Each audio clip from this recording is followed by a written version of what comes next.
Bonjour et bienvenue dans une nouvelle vidéo. Aujourd'hui, je vais répondre à une question qu'on a pu me poser,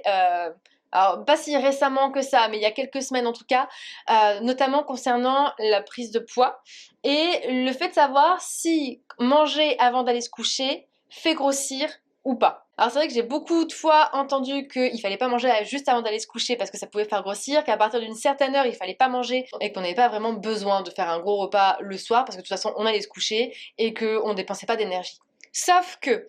comme j'ai pu déjà vous le dire dans d'autres vidéos, certes, on va dépenser moins d'énergie et de calories que dans une journée où on va être en mouvement, en activité cérébrale et en activité physique,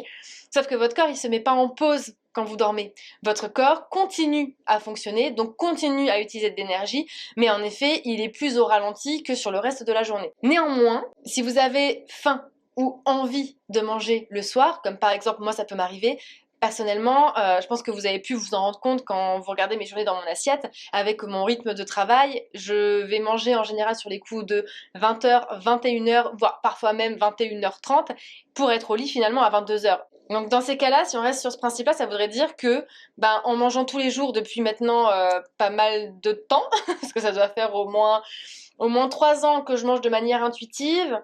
et j'ai toujours eu ces horaires-là. Donc ça aurait voulu dire en fait que là aujourd'hui je serais à un poids vachement plus haut que ce que j'avais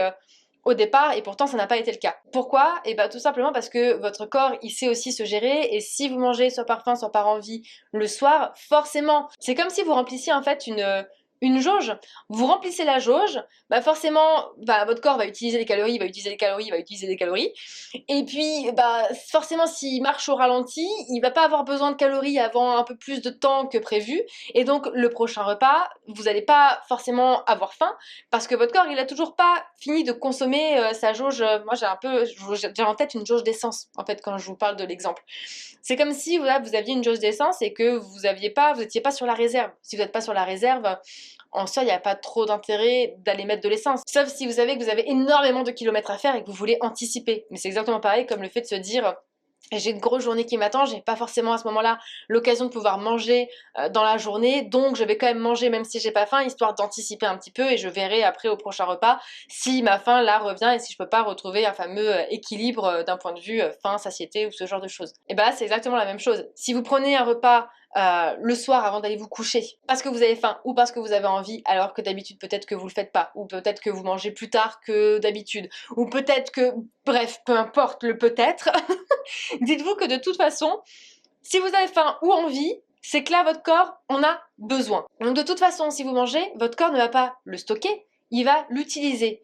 sur une plus ou moins longue période en fonction justement du nombre d'heures où vous allez dormir, ce genre de choses. Donc je pense que ça pourrait être intéressant pour vous d'essayer de constater un petit peu ce phénomène, de voir au niveau de votre faim et de vos envies le soir avant d'aller vous coucher, au moment où vous mangez, de vérifier en fait le lendemain si votre faim arrive comme d'habitude, ou si vous voyez que finalement elle tarde un petit peu plus que d'habitude. Dans ces cas-là, si elle tarde, ça voudra en effet dire que là, le soir, la veille, vous avez peut-être mangé un peu plus de calories que ce que votre corps avait besoin pour pouvoir patienter entre ces deux repas. Mais vu qu'il gère très bien la situation, là pour le coup, c'est plus à vous de vous adapter en écoutant votre corps, si vous n'avez pas faim, si vous n'avez pas envie, en prenant éventuellement une collation pour dans la matinée, pour si jamais la faim arrive peut-être un peu plus tard, ce qui est très probable. Bref, tout ça pour vous dire que non, manger avant d'aller se coucher ne fait pas grossir, ça va être utilisé. À partir du moment où vous continuez en fait sur les repas d'après à écouter votre corps. On est bien d'accord que si vous mangez le soir sans faim, sans envie, que vous vous forcez à manger